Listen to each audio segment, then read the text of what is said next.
তো তারপর দেখো সকাল হয়ে গিয়েছে, এদেরকেও তো আমি কাউকে চিনি না, কিন্তু এই ডগিটাকে নিয়ে বসেছিলাম জন্য তোমাদের এদেরকেও দেখানো হয়ে গিয়েছে। তো একজন লুকিয়ে যাচ্ছিলো, একজন তো ফোনে কথা বলছে, আর আমার হাসি পাচ্ছিল, বলছে আমার ভিডিও করিস না। তো তারপর একটা বন্ধু আমাকে কফি এনে দিয়েছিল, তো ওটা একটু খেয়ে নিলাম। তো তারপরে দেখি এদিকে বউ গল্প করছে সবার সঙ্গে।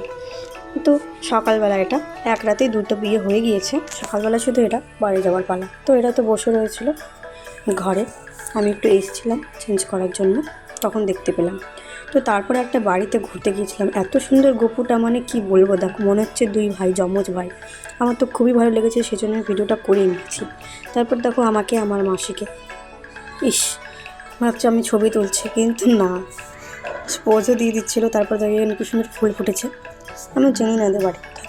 তো তারপর মাসে বললো কি চল তাহলে একটু ডাক্তারখানা যেতে হবে, যেহেতু ভাই সারাদিন ধরে কাশছে, মানে সারা রাত, সারা দিনও হয়েছে।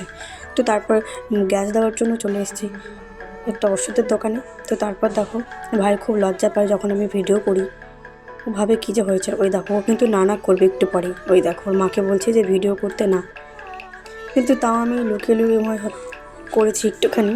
তো তারপর দেখো আমাকে হয়ে গেছে গ্যাস দেওয়া, এবার আমরা বেরিয়ে পড়েছি বাড়ি যাব, মানে বিয়ে বাড়ি যাব। দেখা হচ্ছে হোটেল।